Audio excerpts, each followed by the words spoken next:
ஜெபத்தை கேட்கும் எங்கள் தேவா, ஜெபத்தின் வாஞ்சை தந்தருளும், ஜெபத்திலே தரித்திருந்து ஜெபத்தின் மேன்மை காண செய்யும். ஜெபமே ஜீவன், ஜெபம் ஜெய, ஜீவியத்திற்கு இதுவே சட்ட. ஜெபமே ஜீவன், ஜெபம் ஜெய, ஜீவியத்திற்கு இதுவே சட்ட. அன்பும் இரக்கம் நிறைந்த பரிசுத்த பிதாவே, இந்த நல்ல கிருபையின் காலை வேளைக்காக உம்மை துதிக்கிறோம். காலை தோறும் கிருபைகள் எவ்வளவு புதியவைகளாக இருக்கிறது.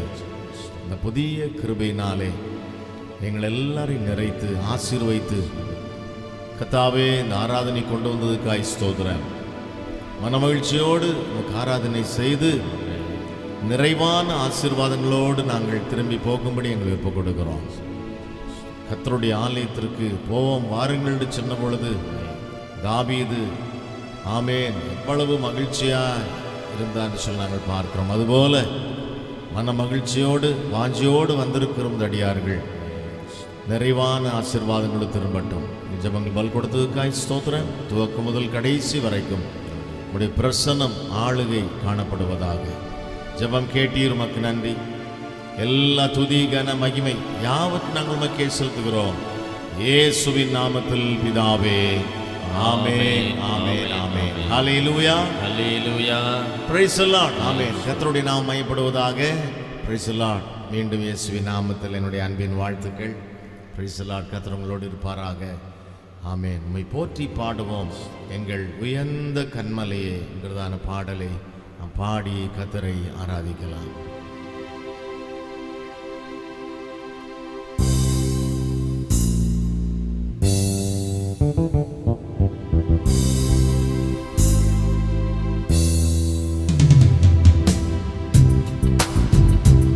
உம்மை போற்றி பாடுவோம் எங்கள் உயர்ந்த கன்மலையே.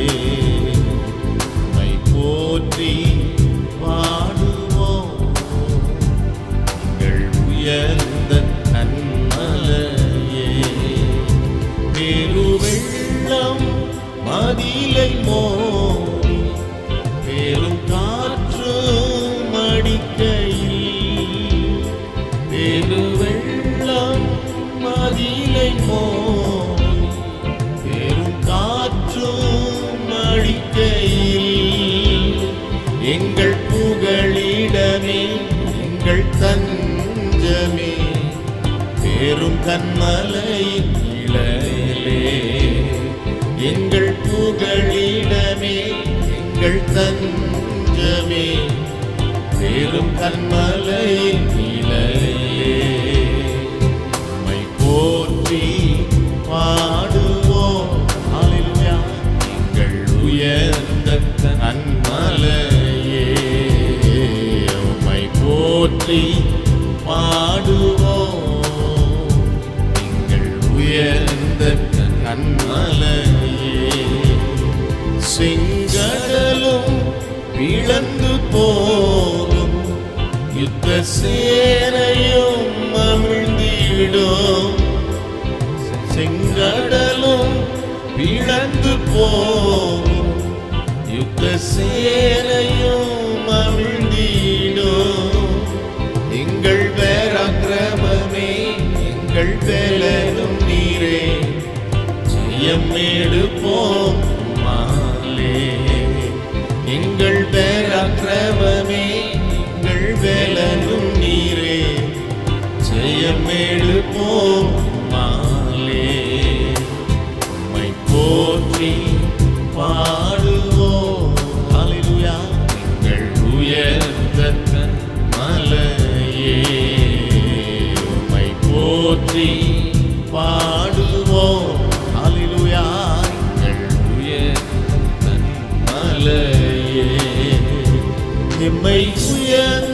ஸ்தானங்கள் மேல் வைத்து வைத்தரும் நீரல்லவோ. எம்மை உயர்ந்த ஸ்தானங்கள் மேல் வைத்து வைத்தரும் நீரல்லவோ. கண்மலை தேனும் அடியும் எண்ணெயும் தருவதும் நீரல்லவோ. கண்மலை தேனும் அடியும் எண்ணெயும் தருவதும் நீரல்லவோ. உம்மை போற்றி பாடுவோம் அல்லேலூயா. எங்கள் உயர்ந்த கன்மலையே உம்மை போற்றி பாடுவோம். ஆமென். எங்கள் உயர்ந்த கன்மலையே. எல்லாரும் எழுந்து நின்று கர்த்தரை ஆராதிக்கலாமா? Praise you, hallelujah. ஆமென். கர்த்தர் நல்லவர், கர்த்தர் நல்லவர். ஹalleluya. ஆமென். எம்மை உயர்ந்த ஸ்தானங்கள் மேல் வைத்ததும் நீர் அல்லவோ. உயர்ந்த ஸ்தானங்களை வைத்தது நீங்க தான். கண்மலை தேனையும் வடியும் எண்ணெயும் எங்களுக்கு தினம் கொடுக்கிறீங்க. கொடுப்பதும் நீர் அல்லவோ. ஆமென். எத்தனை அற்புதமான ஒரு ஆசீர்வாதம். ஹல்லேலூயா. ஆமென். நல்ல கரங்களை உயர்த்தி கர்த்தரை ஆராதிக்கலாமா?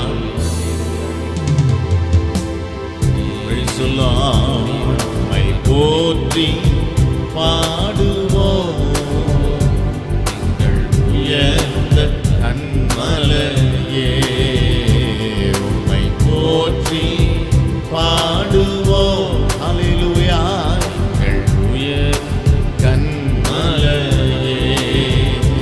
எம்மை உயர்ந்த ஸ்தானங்கள் மேல் வைத்து வைத்ததும் நீரல்லவோ. எம்மை உயர்ந்த ஸ்தானங்கள் மேல் வைத்து வைத்ததும் நீரல்லவோ.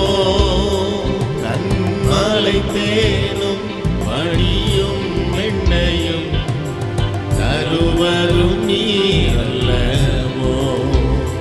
கண்மலை தேனும் வடியும் எண்ணெயும் தருவதும் நீரல்லவோ. உம்மை போற்றி பாடுவோம். ஹல்லேலூயா. எங்கள் உயர்ந்த கன்மலையே உம்மை போற்றி பாடுவோம். ஹல்லேலூயா. எங்கள் உயர்ந்த கன்மலையே. கரங்களை உயர்த்தி கர்த்தரை ஆராதிக்கலாமா? கொஞ்ச நேரம் எல்லாரும் கர்த்தரை துதிக்கலாமா? உம்மை போற்றி. ஆமென். Praise the Lord. போற்றி பாடுவோம். எங்கள் உயர்ந்த கன்மலையே. ஓ நல்ல ஆவில நிறைந்து இந்திய பாஷை பேசி கர்த்தரை துதிக்கலாம் கொஞ்ச நேரம். ஹல்லேலூயா. ஹல்லேலூயா. தகப்பனே துதிக்கிறோம். ஆமென். ஹல்லேலூயா. எத்தனை பெருவெள்ளம் வந்தால் ஆமென். Praise the Lord. எத்தனை ஆமென் தடைகள் வந்தாலும் புகலிடம் நீங்க தான். ஹல்லேலூயா. தஞ்சம் நீரே. ஆமென். Praise the Lord. ஹல்லேலூயா. எத்தனை யுத்த சேனைகள் வந்தாலும் எங்கள் பராக்கிரமம் நீரே, எங்கள் பலனும் நீரே. நாங்க ஜெயம் எடுப்போம். சுவாசிக்கிறீங்களா? ஆமென். Praise the Lord. ஹல்லேலூயா. glory glory. சிங்கடலும் விளங்கு போகும் யுத்த சேனையும் அழுந்திடும். சிங்கடலும் விளங்கு போகும் யுத்த சேனையும் அழுந்திடும். எங்கள் பராக்கிரமமே எங்கள் பலனும் நீரே, ஜெயம் எடுப்போம் மாலே.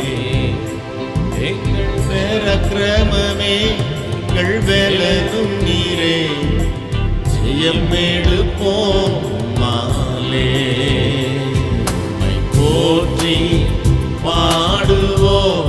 ஹல்லேலூயா. உயர்ந்த கன்மலையே உம்மை போற்றி பாடுவோம். ஹல்லேலூயா. கன்மலையே. நன்றி சொல்லுவோமா? ஸ்தோத்திரம் பண்ணி நன்றி சொல்லுவோமா? ஓ எங்கள் பராக்கிரமமே, எங்கள் பலனும் நீரே, ஜெயமெடுப்போம் உம்மாலே. ஹல்லேலூயா. ஆமென். கன்மலை தேனினாலும் வடியும் எண்ணெயினாலும் எங்களை அபிஷேகம் பண்ணுகிறவரே, கன்மலை தேனையும் வடியும் எண்ணெயும் தருபவரே. ஆமென். கன்மலை தேன் தேவனுடைய வார்த்தை, வடியும் எண்ணெய், அபிஷேக தைலம். ஆமென். எங்களை நிரப்புகிறவரே துதிக்கிறோம் என்று சொல்லுவோமா? எல்லாரும் சோதனம் பண்ணுவோமா? நல்ல வாய்களை விரிவாய் திறந்து கர்த்தரை துதிக்கலாமா? Praise you. Hallelujah. ஸ்தோத்திரம் ஸ்தோத்திரம் ஸ்தோத்திரம் ஸ்தோத்திரம். கன்மலை தேனும் வடியும் எண்ணெயும் தருவதும் நீரல்லவோ. கன்மலை தேனும் வடியும் எண்ணெயும் தருவதும் நீரல்லவோ. ஆமென் சொல்லுவோமா? ஆமென். Praise the Lord. தடைகள் எல்லாம் நம்முடைய ஆராதனையை, துதியை நிறுத்த முடியாது. ஹல்லேலூயா சொல்லுவோமா? Praise the Lord. தொடர்ந்து கர்த்தரை ஆராதிக்கலாமா? ஹல்லேலூயா. ஆமென். Praise the Lord. வல்லவான ஞான வினோதா, துதியே துதியே துதித்திடுவே. ஆமென். Praise the Lord. Praise the Lord.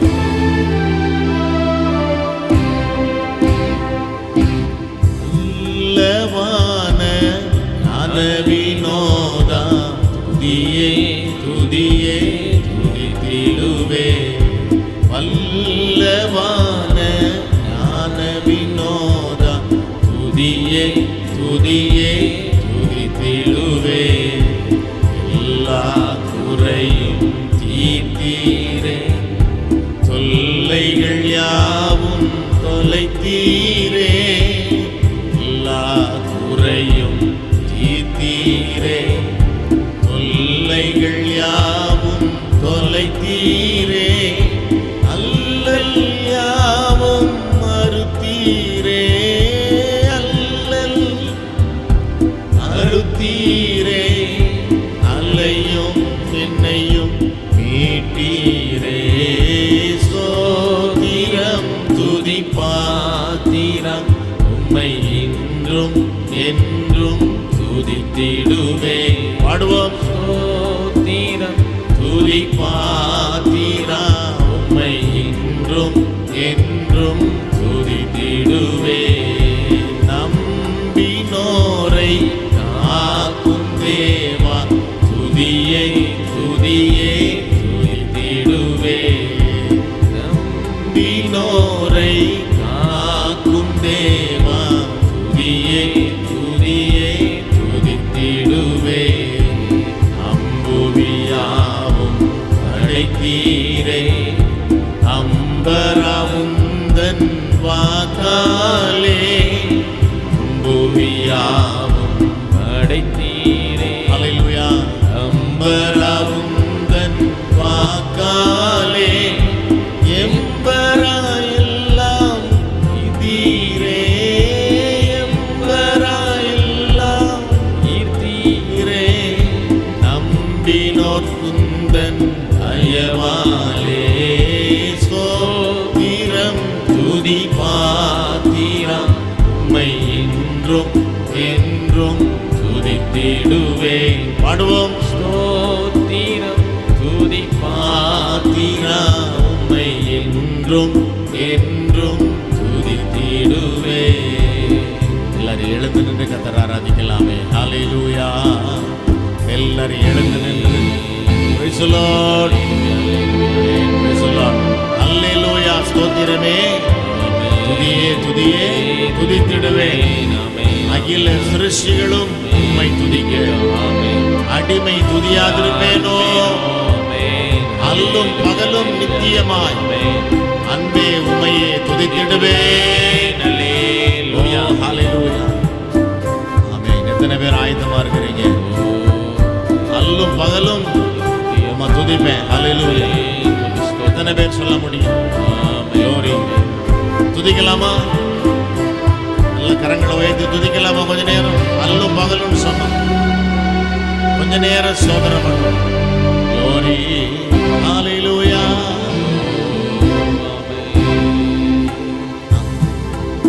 சொல்லுவோம்.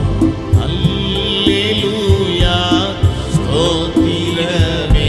துதியை துதியை துதித்திடுவே. ஆராதிப்போம். ஹல்லேலூயா. ஸ்தோத்திரமே. துதியை துதியை துதித்திடுவே. இல்ல சிருஷ்டிகளும் துதிக்க அடிமை துதியாதிருப்பேனோ? இல்ல சிருஷ்டிகளும் துதிக்க அடிமை துதியாதிருப்பேனோ? அல்லும் பகலும் நீத்தியமாய் அல்லும் நீத்தியமாய் அன்பே உம்மை துதித்திடுவேன். ஸ்தோத்திரம் துதிப்பாத்திரம் உம்மை என்றும் என்றும் துதித்திடுவேன். பாடுவோம். ஸ்தோத்திரம் துதிப்பாத்திரம் உம்மை என்றும் என்றும் துதித்திடுவேன். ஆத்தீரே உம்மை கருத்தாக வழுவாமல் என்னை உமக்காக. ஆத்தீரே எம்மை கருத்தாக வழுவாமல் என்னை உமக்காக. எடுத்தீர் என்னையும் உமக்காக. எடுத்தீர் என்னையும் உமக்காக. கொடுத்தீர் உம்மையும் எனக்காக. ஸ்தோத்திரம் துதிப்பாத்திரம் உம்மை என்றும் என்றும் துதித்திடுவேன். பாடுவோம். ஸ்தோத்திரம் துதிப்பாத்திரம் உம்மை என்றும் என்றும் துதித்திடுவேன். Praise the Lord. Hallelujah. Praise the Lord. Hallelujah. ஸ்தோத்திரம். ஆமென். கர்த்தரை நாம் துதிக்க ஆராதிக்க கொடுத்த நல்ல கிருபை ஸ்லாக்கியம். ஹல்லேலூயா. இந்த நேரத்தில் நல்ல கர்த்தரை துதிப்போம், ஆராதிப்போம். பொழுதும் கர்த்தருடைய வார்த்தைகளை கேட்க இருக்கிறோம். இந்த வார்த்தைகளை தியானிக்கிற ஒரு நேரம் இது. ஹல்லேலூயா. கர்த்தருடைய வார்த்தையை கேட்டு பலனடைந்து புது பலத்தோட புதிய அபிஷேகத்தோட புறப்பட்டு போகும்படி நம்ம ஒப்பு கொடுப்போம். கண்மலை தேனினாலும் வடியும் எண்ணெயினாலும் என்னை திருப்திப்படுத்துகிற கர்த்தரவர். ஹல்லேலூயா. பாடினது போலவே இந்த ஆசீர்வாதத்தினால கர்த்தர் நம்மை நிறைத்து ஆசீர்வைத்து அனுப்பும்படி கர்த்தருடைய பாதத்திலும் ஒப்பு கொடுத்து நாம் ஜெபிக்க போகிறோம். அன்பும் இரக்கம் நிறைந்த பரிசுத்த பிதாவே, இந்த நல்ல கிருபையின் காலை ஆராதனைக்காக உமக்கு நன்றி செலுத்துகிறோம். பொழுதும் வார்த்தைகளை தியானிக்கும்படி திறந்த உள்ளத்தோடு எங்களை ஒப்புக் கொடுக்கிறோம். நாங்கள் பாடினது போலவே கர்த்தாவே எங்களை நல்ல பாத்திரங்களாய் கருவிகளாய் உருவாக்கி பயன்படுத்தும்படி ஒப்புக் கொடுக்கிறோம். எங்கள் ஜெபங்களுக்கு நீர் பல் கொடுத்ததுக்காய் ஸ்தோத்திரம். சிறுவேலின் தேவனாகிய கர்த்தர் நீர் வாக்கு மாறாதவரும் வார்த்தையின்படியே எங்களை நடத்துகிற ஆசீர்வதிக்கிற தேவன்மாயிருக்கிறீர். உங்களுடைய அற்புதம் செய்கிற கரத்திலே எங்களை தாழ்த்துகிறோம். துதி கன மகிமை யாவற்றையும் நாங்கள் உமக்கே செலுத்துகிறோம். இயேசுவின் நாமத்தில் பிதாவே. ஆமேன், ஆமேன், ஆமேன். ஹல்லேலூயா. நல்லா சொல்லுவோமா? அல்லேலூயா. எல்லாரும் சொல்லலாமா? அல்லேலூயா. நல்ல கரங்களை உயர்த்தி சொல்லுவோமா? சத்தம் பத்தலே சொல்லலாமா? S, thank you. பிரைஸ் எல்லாம். நாளில் தேவனுடைய வார்த்தையை நம்ம கேட்க போகிறோம். ஆமென். கர்த்தருடைய வார்த்தையை பகிர்ந்து கொடுக்கும்படி மத்தியிலே டாக்டர் சாம்சன் அண்ணன் அவர்கள் வந்திருக்கிறார்கள். ஆமேன். Praise the Lord. அவர்களுக்கு நான் கர்த்தரை துதிக்கிறேன். அவர்களோடு கூட டாக்டர் அம்மா அவர்கள் வந்திருக்கிறாங்க. ஆமேன். இருவருக்காகவும் நான் கர்த்தருக்கு நன்றி சொல்லுகிறேன். ஹல்லேலூயா. ஆமேன். பொழுதும் நம்ம கூப்பிடும் பொழுதெல்லாம் மன மகிழ்ச்சியோடு வந்து கர்த்தருடைய வார்த்தைகளை ஆமேன் போதிக்கிற அருமையான ஒரு ஆமேன் டாக்டர் அவர்கள் பொழுதும் அவர்கள் தேவனுடைய வார்த்தையை நம்ம மத்தியிலே பகிர்ந்து கொடுப்பார்கள். ஆமேன். Praise the Lord. எல்லாரும் நம்முடைய கரங்களை தட்டி அவர்களை வரவேற்கலாமா? Price the Lord. ஆமேன். ஒரு வேத பகுதியை நாம் முதலாவது வாசிக்க கேட்கலாம். வாசிக்க வேண்டியதான வேத பகுதி ஏசாயா தீர்க்கதரிசியின் புஸ்தகம் 58வது அதிகாரம். ஏசாயா அதிகாரம் 58 வாசிக்க கேட்கலாம். சத்தமிட்டு கூப்பிடு, அடக்கிக் கொள்ளாதே. எக்காலத்தை போல் உன் சத்தத்தை உயர்த்தி என் ஜனத்துக்கு அவர்கள் மீறுதலையும் யாக்கோபின் வம்சத்தாருக்கு அவர்கள் பாவங்களையும் தெரிவி. தங்கள் தேவனுடைய நியாயத்தை விட்டு விலகாமல் நீதியை செய்து வருகிற ஜாதியாரைப் போல் அவர்கள் நாடோறும் என்னை தேடி என் வழிகளை அறிய விரும்புகிறார்கள். நீதி நியாயங்களை என்னிடத்தில் விசாரித்து தேவனிடத்தில் சேர விரும்புகிறார்கள். நாங்கள் உபவாசம் பண்ணும்போது நீர் நோக்காமல் இருக்கிறதென்ன? நாங்கள் எங்கள் ஆத்துமாக்களை ஒடுக்கும்போது நீர் அதை அறியாமல் இருக்கிறதென்ன என்கிறார்கள். இதோ, நீங்கள் உபவாசிக்கும் நாளிலே உங்கள் இச்சையின்படி நடந்து உங்கள் வேலைகளையெல்லாம் கட்டாயமாய் செய்கிறீர்கள். இதோ, வழக்குக்கும் வாதுக்கும் துஷ்டத்தனத்துடைய கையினால் குத்துகிறதற்கும் உபவாசிக்கிறீர்கள். நீங்கள் உங்கள் கூக்குரலை உயரத்தில் கேட்க பண்ணும்படியாய் இந்நாளில் உபவாசிக்கிறது போல உபவாசியாதிருங்கள். மனுஷன் தன் ஆத்துமாவை ஒடுக்குகிறதும் தலை வணங்கி நாணலை போல் இரட்டிலும் சாம்பலிலும் படுத்து கொள்ளுகிறதும் எனக்கு பிரியமான உபவாச நாளாய் இருக்குமோ? இதையா உபவாசம் என்று கர்த்தருக்கு பிரியமான நாள் என்று சொல்லுவாய்? அக்கிரமத்தின் கட்டுகளை அவிழ்க்கிறதும் நுகத்தடியின் பிணையல்களை நெகிழ்த்துகிறதும் நெருக்கப்பட்டிருக்கிறவர்களை விடுதலையாக்குகிறதும் சகல நுகத்தடிகளையும் உடைத்து போடுகிறதும் பசியுள்ளவனுக்கு உன் ஆகாரத்தை பகிர்ந்து கொடுக்கிறதும் துரத்துண்ட சிறுமையானவர்களை வீட்டிலே சேர்த்து கொள்ளுகிறதும் வஸ்திரம் இல்லாதவனை கண்டால் அவனுக்கு வஸ்திரம் கொடுக்கிறதும் உன் மாம்சமானவனுக்கு உன்னை ஒழிக்காமல் இருக்கிறதும் அல்லவோ எனக்கு உகந்த உபவாசம். அப்பொழுது விடியற்கால வெளுப்பை போல் உன் வெளிச்சம் எழும்பி உன் சுகவாழ்வு சீக்கிரத்தில் துளிர்த்து உன் நீதி உனக்கு முன்னாலே செல்லும். கர்த்தருடைய மகிமை உன்னை பின்னாலே காக்கும்.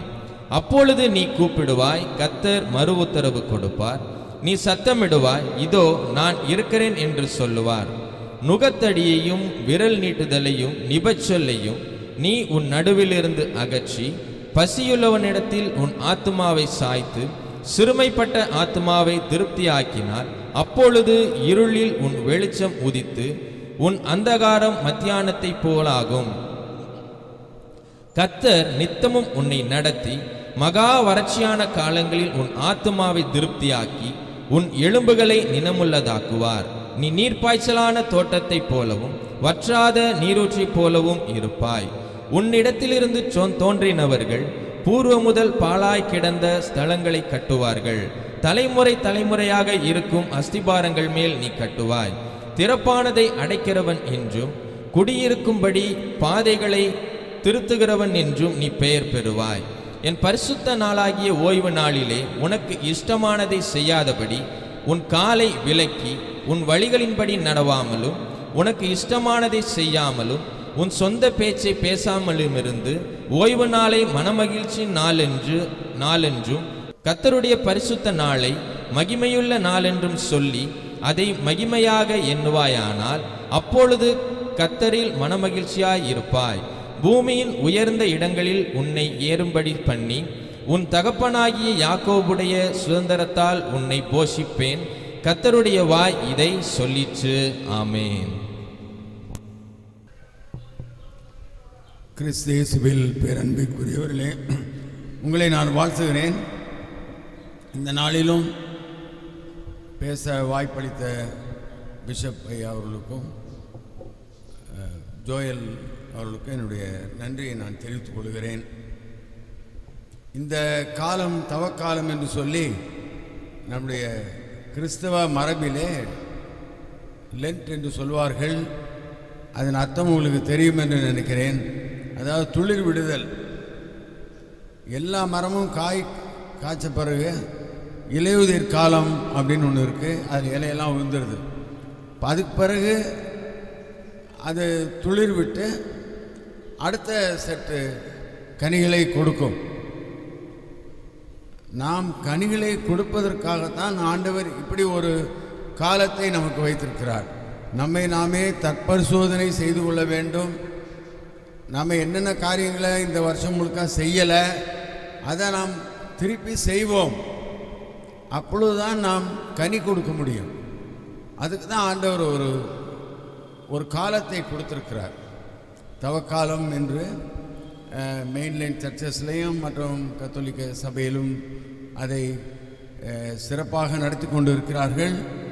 காரணம் என்னவென்றால் நாம் கனி கொடுக்க வேண்டும், துளிர்க்க வேண்டும். நம்முடைய பழைய வாழ்க்கையை நாம் அந்த இலையுதிர் போல அதை விட்டுவிட்டு புதிதான ஒரு இலையாக நாம் மாற வேண்டும் என்பதற்காக தான் இந்த காலம் இருக்குது. ஒரு பள்ளிக்கூடத்தில் நிறைய ஸ்டூடெண்ட்ஸ் படிக்கிறாங்க. அவன் ரொம்ப நேரம் படிக்கிறான்றதுக்காக பாஸ் கொடுக்குறாங்களா? அவங்க அப்பா அம்மா போய் சொல்கிறாங்க, அவன் டே அண்ட் நைட்டு படிக்கிறாங்க சார், அதனால் நீங்கள் பாஸ் கொடுங்க அப்படின்னு சொன்னாக்கா பாஸ் கொடுக்குறாங்களா? நான் கேள்வி கேட்பேன், அதுக்கு பதில் சொன்னால் தான் பாஸ். கோயிலுக்கு நம்ம எல்லாரும் வந்துடுறோம். ஆவி ஆத்மா சரீரம் ஒருங்கிணைந்து இருக்கா? ஆண்டவருக்கு இந்த மூன்றும் இருக்கிறது. அதனால தான் அவர் நம்முடைய மனது எங்கே போச்சு, நம்முடைய ஆத்மாவின் எண்ணங்கள் எங்கே போச்சுது, ஆவி எங்கே போச்சுதுன்னு அவரால் மட்டும்தான் கண்டுபிடிக்க முடியும். நாம் சரீர பிரகாரமாக நாம் இந்த இடத்துல இருந்தாலும் ஆண்டவரை நம்மை பார்த்து கொண்டிருக்கிறார். அதை தான் நம்ம உபவாசத்தை பற்றி இன்றைக்கி நான் அதை ஏன் ரொம்ப சொல்லணும்னு நினச்சேன். ஏனென்றால் நாம் உபவாசம் இருக்கிறோம், அதை ஆண்டவர் எப்படி பார்க்குறாரு, அதுதான் ரொம்ப முக்கியமான காரியம். நாம் உபவாசம் இருக்கிறோம், அது ஆண்டவருக்கு பிரியமாக இருக்குதா, இதை நம்ம தற்பரிசோதனை செய்து கொள்வோம். ஏசாயா 1ஆம் அதிகாரத்தில் சில வசனங்களை நான் படிக்கிறேன். அதே உங்களுக்கு ஒரு செல்ஃப் எக்ஸ்பிளனேஷனாக இருக்கும். அதை பற்றி நம்ம ரொம்ப டீட்டெயிலாக சொல்ல வேண்டிய தேவை இல்லை என்று நான் நினைக்கிறேன். 13ஆம் வசனம், இனி வீண் காணிக்கைகளை கொண்டு வர வேண்டாம், தூபங்காட்டுதல் எனக்கு அருவருப்பாக இருக்கிறது. நீங்கள் அக்கிரமத்தோடே ஆசிரிக்கிற மாத பிறப்பையும் ஓய்வு நாளையும் சபை கூட்டத்தையும் நான் இனி சகிக்க மாட்டேன். அதனால் முதல்ல ஒரு பாட்டு என்னென்னா, நாம் அக்கிரமத்தோடு துதித்தால் அது ஆண்டவருக்கு பிடிக்காது. உங்கள் மாத பிறப்புகளையும் உங்கள் பண்டிகைகளையும் என் ஆத்மா வெறுக்கிறது, அவைகள் எனக்கு வருத்தமாக இருக்கிறது, அவைகளை சுமந்து இழைத்து போனேன். நீங்கள் உங்கள் கைகளை விரித்தாலும் என் கண்களை உங்களை விட்டு மறைக்கிறேன். நீங்கள் மிகுதியாய் ஜெபம் பண்ணினாலும் கேளேன், உங்கள் கைகள் இரத்தத்தினால் நிறைந்திருக்கிறது. கைகளின் பிரயாசம் நீதி நியாயமாக இருக்கும். கைகளின் பிரயாசம் நீதி நியாயமாக இருக்கும். அந்த ஆசரிப்பை தான் ஆண்டவர் விரும்புகிறார். உங்களை கழுவி சுத்திகரியுங்கள், உங்கள் கிரியைகளின் பொல்லாப்பை என் கண்களுக்கு மறைவாக அகற்றிவிட்டு தீமை செய்தலை விட்டு ஓயுங்கள். நன்மை செய்ய படியுங்கள், நியாயத்தை தேடுங்கள், ஒடுக்கப்பட்டவனை ஆதரித்து திக்கற்ற பிள்ளையின் நியாயத்தையும் விதவையின் வழக்கையும் விசாரியுங்கள். வழக்கொழங்கும் வாருங்கள் என்று கர்த்தர் சொல்கிறார். உங்கள் பாவங்கள் செவ்வேறென்றிருந்தாலும் உறைந்த மலை போல் வெண்மையாகும், அவைகள் இரத்தாம்பர சிவப்பாக இருந்தாலும் பஞ்சை போல் ஆகும். நீங்கள் மனம் பொருந்தி செவி கொடுத்தால் தேசத்தின் நன்மையை புசிப்பீர்கள். நம்முடைய கிறிஸ்தவ மார்க்கத்தின் மையப்பொருள் என்னவென்றால், நம்முடைய பாவங்களை ஒரு பக்கம் ஆண்டவர் சொல்லிகிட்டே இருக்கார். ஆனால் அதை நீங்கள் அது முடிகிறப்ப பார்த்தீங்கன்னாக்கா அந்த பாவ நிவர்த்தி, அந்த பாவ கழுவப்படுதலை பற்றி வேதத்தில் இருக்கும். அதுக்கு பிறகு ஒரு ஆசீர்வாதம் இருக்கும். இந்த ரீஹாபிலிட்டேஷன் எந்த மதத்திலையும் கிடையாது. நீங்கள் பாவம் பண்ணால் என்ன இருக்கும்? உங்களுக்கு தண்டனை உண்டு. அதை தான் எல்லாமே போதிச்சிட்டு. நீங்கள் பாவம் பண்ணிங்கன்னா நீங்கள் ஒன்றும் செய்ய முடியாது, வில் பி பனிஷ்ட். ஆனால் நம்ம கிறிஸ்தவம் தான் மன்னிக்கிறது. அதனால தான் ஒருவருக்கு ஒரு மன்னியுங்கள். ஏன்னா அது மையப்பொருள் அன்பு. அதனால தான் எல்லா பாட்டும் நம்ம படிச்சுட்டு வரும்போது ஆண்டவர் நான் அதை வெறுக்கிறேன் இது வெறுக்கிறேன்னு எல்லாத்தையும் சொல்லிட்டே வர்றாரு. அப்புறம் உங்கள் பாவங்கள் செவ்வேறாக இருந்தாலும் அதை பஞ்சை போல மாற்றுவேன், உங்களை கழுவிக்கொள்ளுங்கள் அப்படின்னு ஆண்டவர் சொல்கிறார். ஆனால் எப்போதுமே ரெக்கவரி இருக்கும். வியாதி பற்றியே பேசிகிட்டே இருந்தாக்கா எல்லாம் டிப்ரெஷன் ஆகிடுவாங்க.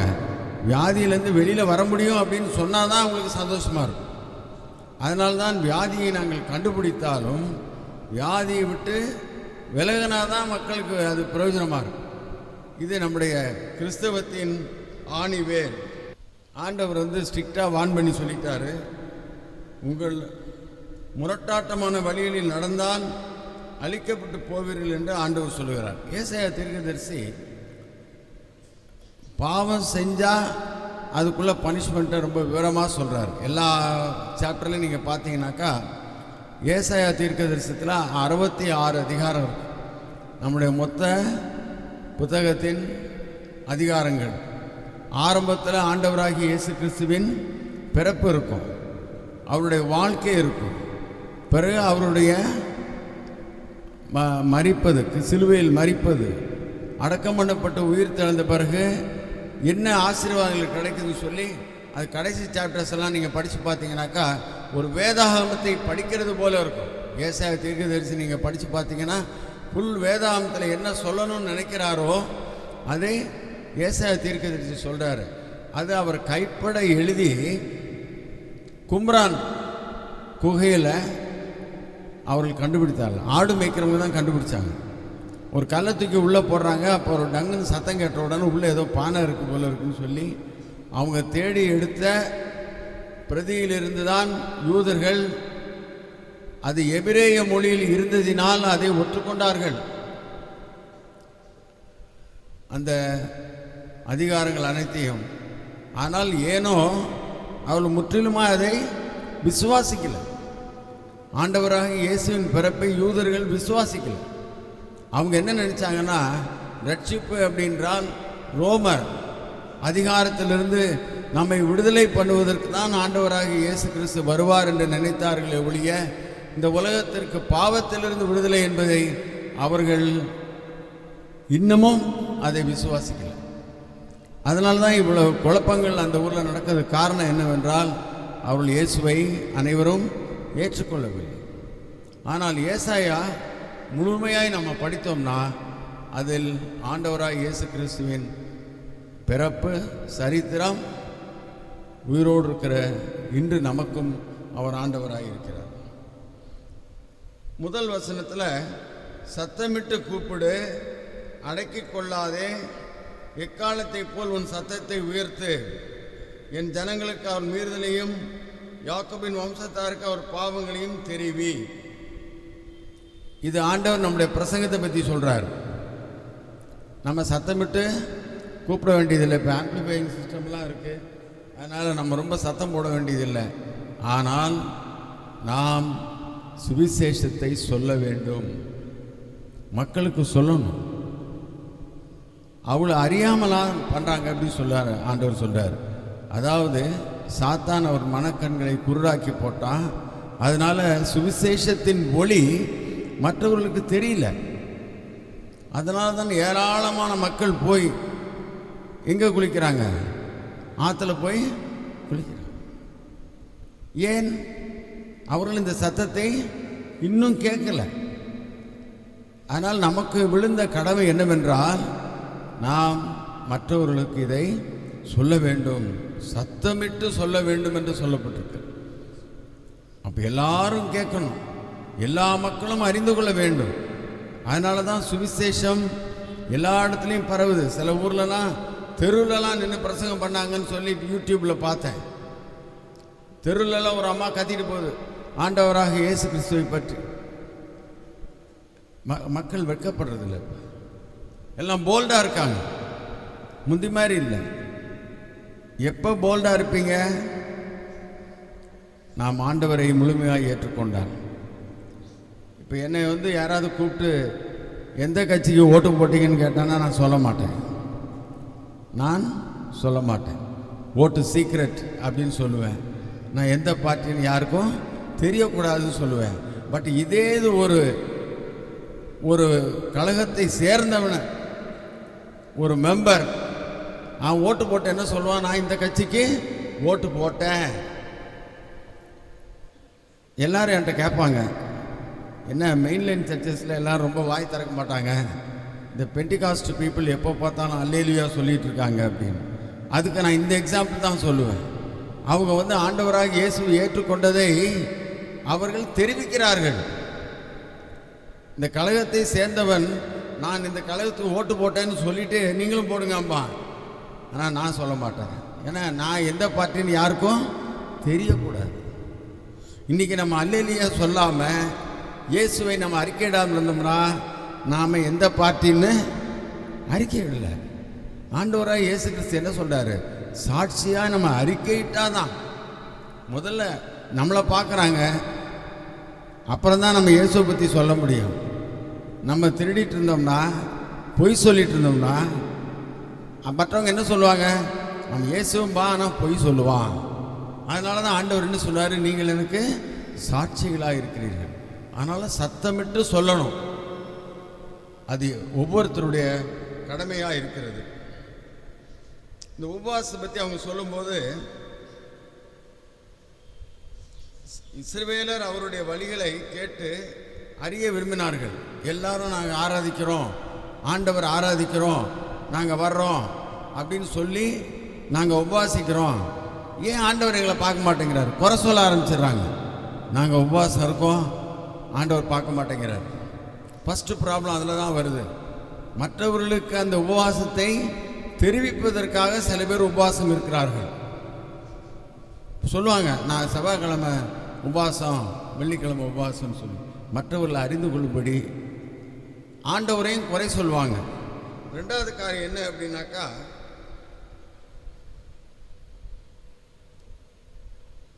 தங்கள் வேலைகளை கட்டாயமாய் செய்தார்கள். நம்ம உபவாசம் இருந்தோம்னாக்கா நாம் ஆண்டவர் பாதத்தண்டையில் உட்கார வேண்டும். சில பேர் உபவாசம் இருப்பாங்க, வேலைக்கு போவாங்க. நான் வேலைக்கு போகிறது தவறுன்னு சொல்லலை, ஆனால் அது உண்மையான உபவாசம் இருக்க முடியாது. நாம் உபவாசம் என்பது ஆண்டவருடைய பாதத்தண்டையில் உட்கார்ந்திருப்பதான உபவாசம். உலக கவலைகள் எல்லாவற்றையும் விட்டுவிட்டு ஆண்டவரை மட்டும் நான் ஆராதித்து கொண்டிருக்கிறேன், ஆண்டவர் சித்தத்தை செய்ய விரும்புகிறேன், இதுக்கு தான் நம்ம உபவாசம் இருக்கணும். சில பேர் உபவாசிக்கிறாங்க, இந்த காரியம் கை கூடணும், இல்லை கேள்விப்பட்டிருப்பீங்க, நான் இந்த காரியத்துக்காக நான் உபவாசித்துட்டு இருக்கேன் அப்படிம்பாங்க. அதுமாரி அந்த காலத்தில் இஸ்ரவேலர் என்ன பண்ணியிருக்காங்கன்னா, பழி வாங்கிறதுக்காகவும் உபவாசித்திருக்காங்க. அடுத்தவனை நான் அழிக்கணும், அதுக்காக உபவாசம் இருந்திருக்கிறாங்க. அதை தான் ஆண்டவர் சொல்லி காட்டுறாரு, பழி வாங்கிறதுக்கு உங்கள் கூக்குரலை உயர்த்துகிறீர்கள். பரிசேயர் சதுசேயர்லாம் அவங்க உபவாசம் பண்ணுறதை ஆண்டவர் சொன்னார். பரிசேயர் என்ன சொன்னால், வாரத்தை 2 நாள் உபவாசிக்கிறேன். ரெண்டாவது என்ன சொன்னால், நான் இந்த ஆயக்காரனை போல இல்லை. ஒரு கம்பேரிசன், வாதுக்கும் வழக்குக்கும் உபவாசிக்கிறீர்கள், கோர்ட் கேஸ்.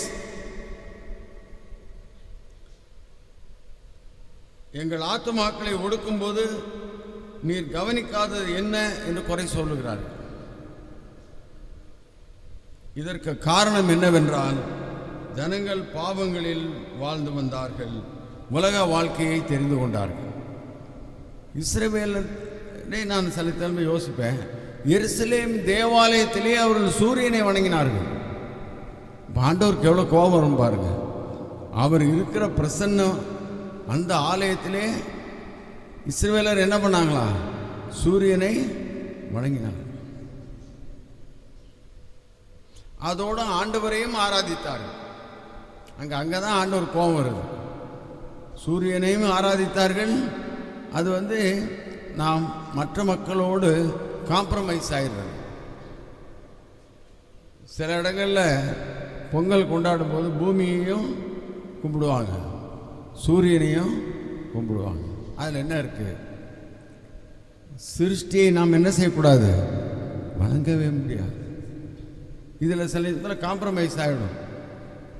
எனக்கு ஒரு பெரிய சங்கடமான நிலைமை எப்படி வரும்னாக்கா, அந்த ஆயுத பூஜை அன்னைக்கு நான் ஆரம்போ ஏறமோ இருந்தனால இந்த ஆம்புலன்ஸுக்கு மாலை போட்டு உட்காந்து, சார் நீங்கள் கண்டிப்பாக வந்துடணும் சார்பாங்க. நான் முதல்ல போனேன். ஏன்னா வேறு வழி இல்லை. ஏன்னா நம்ம ஆஃபீஸில் இருக்கோம், வாங்கன்னு கூப்பிடுவாங்க. நான் அதுக்கு பிறகு என்ன பண்ணேன்னா, நான் சொல்லிடுவேன், இந்த பூஜைக்கு நான் வரமாட்டேன். ஏன்னா உனக்கு ஆம்புலன்ஸ் கொடுத்துருக்காரு, வேலை கொடுத்துருக்காரு, நீ ஆண்டவரை துதி, ஆண்டவரை கும்பிடு அப்படின்னு சொல்லிட்டு டோட்டலாக அவாய்ட் பண்ணிட்டேன். ஆனால் முதல்ல காம்ப்ரமைஸ் பண்ணிகிட்டு இருந்தேன், வேறு வழி இல்லைன்னு சொல்லி. அதுக்கு உதாரணம் என்ன? நாகமான் என்ன சொல்கிறான்? ஆண்டவன் கோயிலுக்கு போகும்போது நானும் கூட போகணும்னு சொல்கிறான். அப்படி தான் நான் ஜஸ்டிஃபை பண்ணிகிட்டு இருந்தேன். நான் அந்த வேலையில் இருக்கனால தான் கூப்பிட்றாங்க, ஆரம்பம் இருக்கனால. நான் வெறும் டாக்டராக இருந்தால் கூப்பிட மாட்டான். ஏன்னா நம்ம ஃபேவர் வாங்குறதுக்காக நீங்களும் வாங்க சார், நில்லுங்க சார் அப்படின்பான். அவன் எல்லாத்தையும் இந்த விளக்கெல்லாம் வச்சு குளித்து பூஜை பண்ணி மாலையை போட்டு எல்லாத்துக்கும் என்ன சொல்லுவான்? சுண்டெல்லாம் கொடுப்பான். இதை விட கஷ்டம் என்ன அப்படின்னாக்கா, தியேட்டரில் போகும்போது ஆப்ரேஷன் தியேட்டரில் ரொம்ப விவரமாக கொண்டாடுவாங்க. அப்போ என்னை கம்பல் பண்ணி கூப்பிட்டு போயிடுவாங்க. கூப்பிட்டு போனால் அங்கே அந்த ஆப்பிள் கொய்யாப்பழம் எல்லாத்தையும் வெட்டி பழம்லாம் வச்சுட்டு தின்னுட்டுருப்பானு. அந்த பக்கம் சான்ஸ்கிரிட்டில் ஏதோ ஒரு ஆள் மந்திரம் சொல்லிகிட்டு இருப்பார். அப்போ நான் என் கூட இருக்க என் கொலீக்ஸ்கிட்ட சொல்லுவேன், அவன் என்ன சொல்லிகிட்டு இருக்கான், அது என்னென்னாது ஒன்று சொல்லியா அப்படின்னு. அதுக்கு அவங்க என்ன சொல்லுவாங்க, பழம்லாம் வச்சுருக்க, பேசாமல் சாப்பிட, அவன் என்னத்தையும் சொல்லிட்டு போகிறான், உனக்கு என்ன அதை பற்றி அப்படிம்பாங்க. இது காம்ப்ரமைசிங். அவங்க அது போகிறாங்க, அவங்க என்ன சொல்கிறாங்கன்னா அவங்களுக்கு தெரிய வேண்டிய அவசியம் இல்லை. நம்ம முன்னுக்கு பழங்கள் இருக்காது, என்ன பண்ணு, சாப்பிட்டு வந்துடு அப்படி சொல்லி. இதுதான் காம்ப்ரமைசிங் லைஃப். நாம் பிரித்தெடுக்கப்பட்டவர்கள். நம்மளை பார்த்தோன்னே அவனை கூப்பிடக்கூடாது அப்படின்னு நான் நினைப்பேன். அதுக்கு பிறகு அப்படி நடந்துச்சு. என்னை பார்த்தா நீங்கள் வரமாட்டீங்க சார் அப்படின்னு விட்டுட்டாங்க. நான் அப்போ தான் என்னுடைய நிலைமையை நான் அறிந்து கொண்டேன். ஆண்டவருக்காக நாம் பிரித்தெடுக்கப்பட்டோம் என்றால் இதை ஃபேஸ் பண்ணி தான் அதுக்கு நல்ல ஒரு சக்ஸஸ் இருக்குது.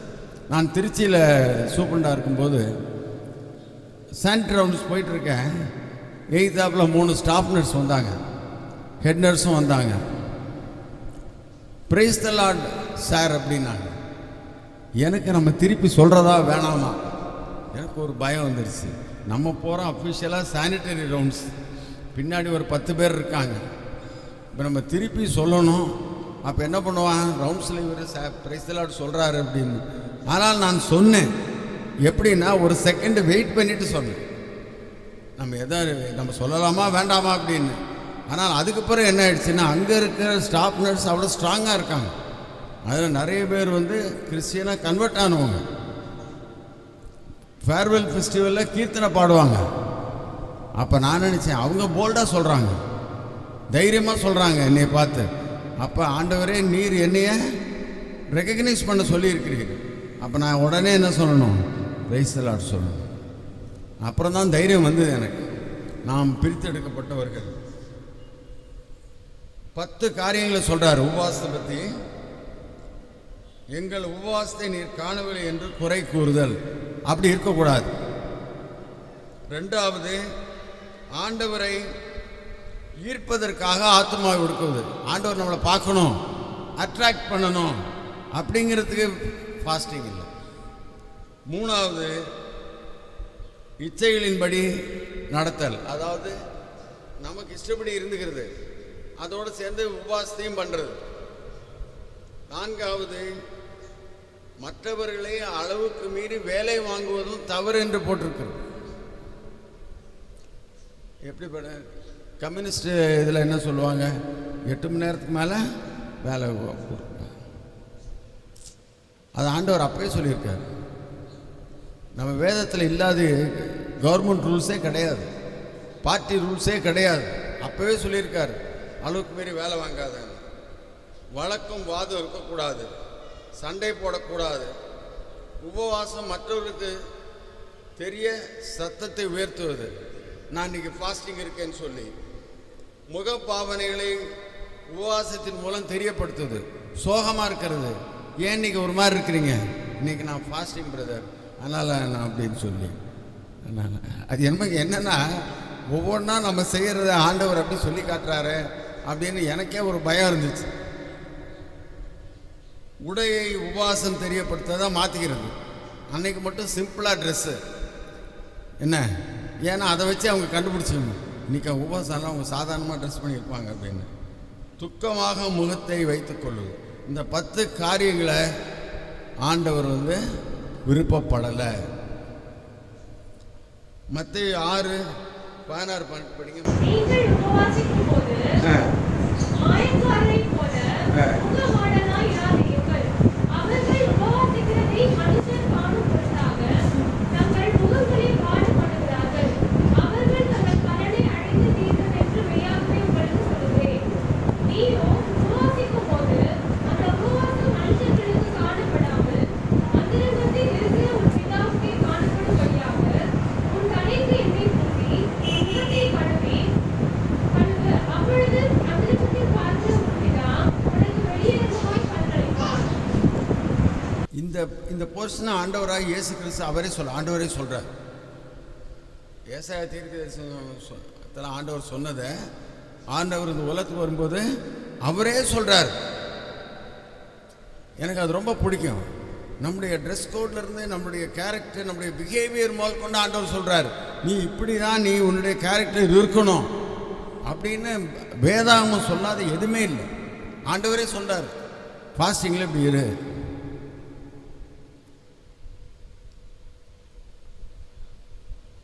ஆனால் எப்படி உபவாசம் சொல்கிறதுக்கு ஆண்டவர் என்ன சொல்கிறாருன்னா, அக்கிரமத்தின் கட்டுகளை அவிழ்ப்பது, அக்கிரமத்தின் கட்டுகளை அவிழ்ப்பது. அதுக்கு நமக்கு என்ன வேணும்? பரிசுத்தாவியின் அபிஷேகம் வேணும். இல்லைன்னா அக்கிரமத்தின் கட்டுகளை நம்மளால் அவிழ்க்க முடியாது. இப்போ நம்முடைய குவாலிஃபிகேஷன் என்ன?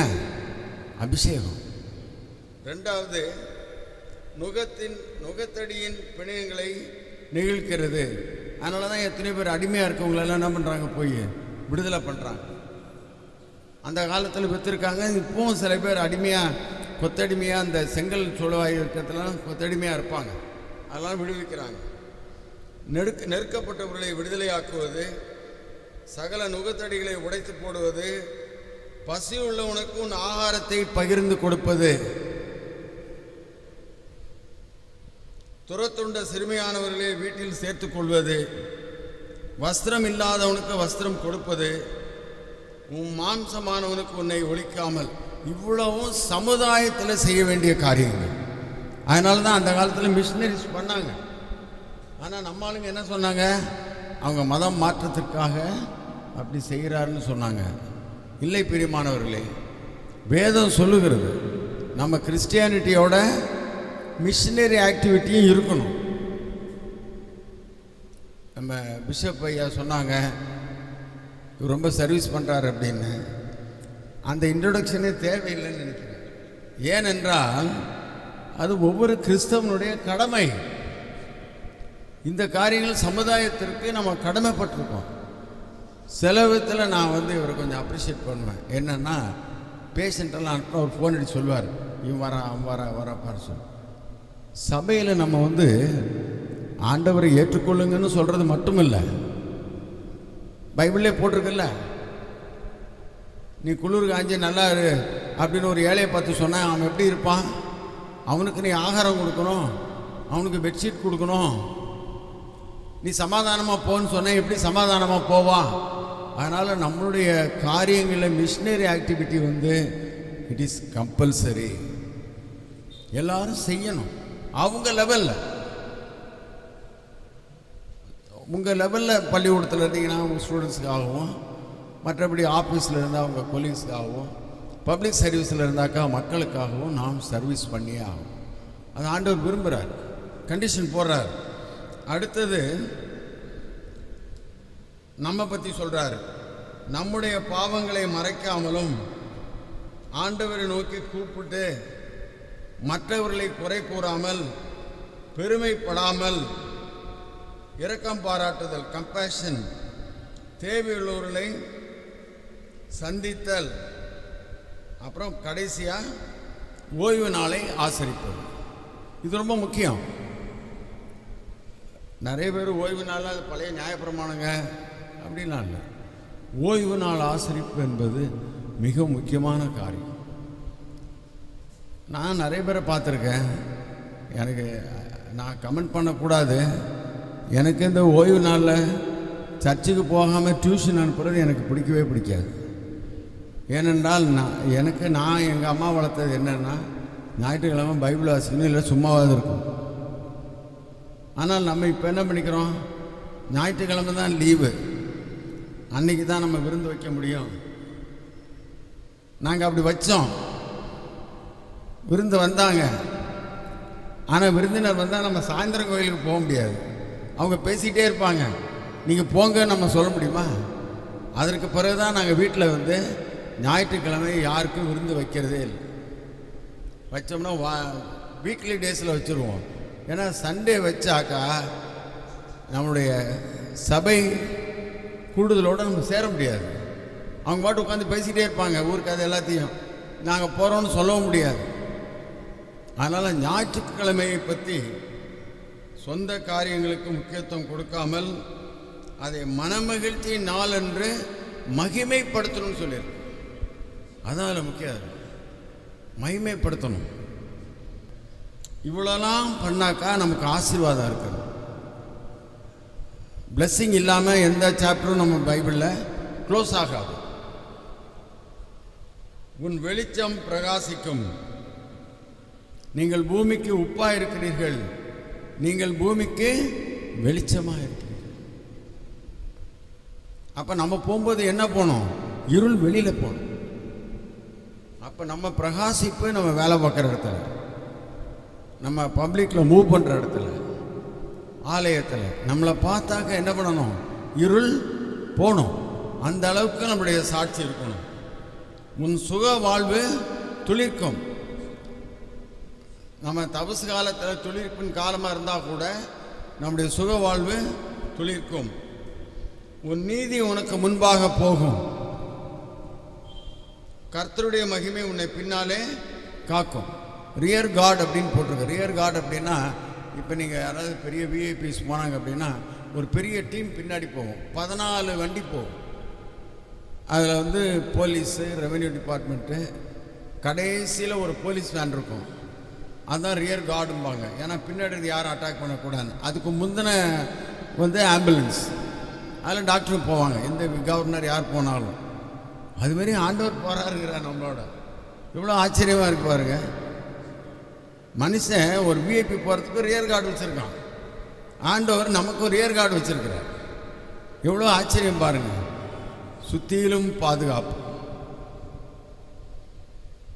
நீ என்னை நோக்கி கூப்பிடுவாய், நான் உனக்கு பதில் அளிப்பேன். ஜெபத்தை கொண்டாந்துடுறார். ப்ரேயர் லைஃப் ஒரு நல்ல விசுவாசத்தோடு நம்ம ஜெபிக்கலாம். நீ ஜெபம் பண்ணும்போது நான் பதில் சொல்லுவேன் அப்படிங்கிறார். நம்ம எந்த ஜெபம் நமக்கு வீணாக போகிறதே இல்லைங்க. ஆனால் நேரம் ஆகும், நாளாகும், ஆண்டுகளாகலாம்.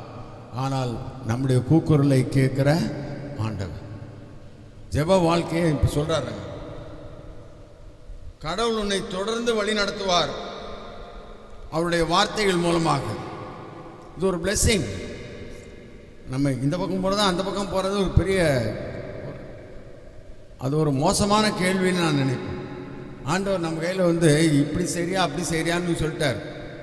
இப்போ உபாகமத்தில் 28ஆம் அதிகாரத்தில் பாதி ஆசீர்வாதம், அடுத்த பாதி சாபம். ரெண்டையும் முன்னாடி வச்சுட்டேங்கிறார். அது ரொம்ப கஷ்டமான காரியம். எனக்கு ஒரு கஷ்டமான காரியம் எப்போ வந்துச்சுனாக்கா, இந்த கண்ணாடி செக் பண்ணுறப்ப இப்போ நல்லா தெரியுதா, அப்போ நல்லா தெரியுதாம்பாங்க. ரெண்டுமே நல்லா தெரிகிற மாதிரி இருக்கும். இதை சொல்கிறதா அதை சொல்கிறதா அப்படின்னு பார்த்து ஒரு குழப்பம் வந்துடும். அந்த பாயிண்ட் 2ல் ஒரு குழப்பம் வந்துடும். நான் அப்போ நினச்சி பார்ப்பேன், ஆண்டவர் ஏன் இப்படி சரி இந்த கண்ணாடி இப்போ நல்லா இருக்குது அப்படின்னு ஏன் சொல்ல முடியலன்னா, அதுலேயும் கிளியராக தெரியுது, இதுலேயும் கிளியராக தெரியுது. அப்போ டாக்டர் கேட்பார், இதான் அதான் டாக்டர் அப்படிம்பார். எனக்கு கொஞ்சம் நேரம் ஆகிடும், இதை சொல்கிறதா அதை சொல்கிறதா. ஏன்னா கண்ணாடி வாங்கின பிறகு நம்ம அடுத்த வருஷம்தான் வந்து மாற்ற போகிறோம்.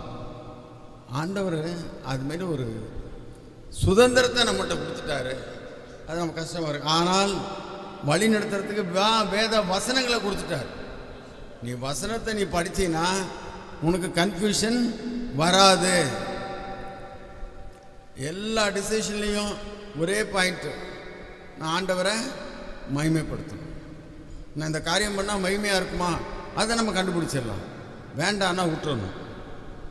அடுத்தது, பஞ்சத்தில் உன்னை திருப்தி ஆக்குவேன். இது நம்ம வேதத்தில் நிறைய இடத்துல ஈசாக்கு, ஆபிரகாம் இதெல்லாம் திருஷ்டாந்தமாக சொல்லியிருக்கு. நாமளும் பஞ்சத்தில் அடிபடலைன்னு நினைக்கிறேன். இல்லை, ஆண்டவர் எப்படியாவது நமக்கு ஆகாரத்தை கொடுக்கும். எனக்கு தெரிஞ்சு நான் சொல்லுவேன், டாக்டர் ஒழுங்காக இருந்தாங்கன்னா எந்த டாக்டரும் சோடையாக இருந்ததில்லை. 10 வருஷத்தில் டாக்டர் ஒரு லைஃபுக்கு வர்றாரு. அதுபோல் நமக்கு ஆண்டவர் பஞ்சத்தில் திருப்தி ஆக்குவார்னு போட்டிருக்கு. உன்னுடைய எலும்புகளை நினமுள்ளதாக்குவார். அனிமையாக வராது. எனக்கு அதை பார்த்தோன்னா தான் சொன்னேன். ஏன்னா எலும்புகளை நினமுள்ளதாக்குறாருன்னா நமக்கு என்ன வராது, அனிமையாக வராது. அதனால் அனிமையாக்கு மாத்திரை போடுறவங்க இதை பாருங்கள், இதை படித்து பாருங்கள். ஆண்டவர் என்ன சொல்கிறாரு, உன் போன் மேரவை நான் சரிப்படுத்திடுவேன். எவ்வளோ பெரிய ஆசீர்வாதம் பாருங்கள். அனிமையானால் நம்ம ஒன்றும் செய்ய முடியாது. இரத்தத்தில் சிவப்பணுக்கள் குறைய ஆரம்பித்தால் நாம் ஒன்றுமே செய்ய முடியாது. இரத்தம் யாருடையது, மாம்சத்தின் உயிர் இரத்தத்தில் இருக்கிறது. அந்த காலத்தில் எழுதியிருக்கிறார் ஆண்டவர். இன்றைக்கும் ரத்தம் போச்சுன்னா ரத்தம் தான் ஏற்றுவாங்க. ஆக்சிடெண்ட்டில் ரத்தம் போயிடுச்சுன்னா என்ன பண்ணுறாங்க, ரத்தத்தை தான் திருப்பி கண்டுபிடிக்க முடியல. பிளாஸ்மா வரைக்கும் வந்துட்டாங்க. ரத்தம் அணுக்களை சேர்க்கவே முடியாது. அது போன் மேரோலேருந்து வருது. அதனால தான் பிள்ளை பேற்று என்ன சொல்கிறாள்னாக்கா, எலும்பும் மாம்சமும். ஆண்டவர் எலும்புக்கு இம்பார்ட்டன்ஸ் கொடுக்குறாரு. ஏன்னா எலும்புல இருந்தால் என்ன வருது, ரத்தம் வருது. அடுத்தது, நீ நீர்ப்பாய்ச்சலான தோட்டமாவாய். தண்ணியும் வரணும், பூமியும் நல்லா இருக்கணும். நீங்கள் தோட்டம் போல் இருக்கீங்கன்னாங்க அழகு, மற்றவர்களுக்கு பிரயோஜனம். தோட்டம் மற்றவர்களுக்கு பிரயோஜனமாக இருக்கும். நீரூற்றுகள் வற்றாது. இது ஆண்டவர் சமாரியா ஸ்திரீட்டே சொல்கிறார். உன் நீரூற்றுகள் வற்றாது. உன் இதயத்திலிருந்து போகிற நீரூற்றுகள் மற்றவர்களுக்கு ரொம்ப பிரயோஜனமாக இருக்கும். நாம் மற்றவர்களுக்கு பிரயோஜனமாக இருக்கிறோம். சில பேர் நமக்கு தெரியாமே இருக்கிறோம். ஏனால் வற்றாத நீரூற்றுகள் நம்மகிட்ட பாயும்.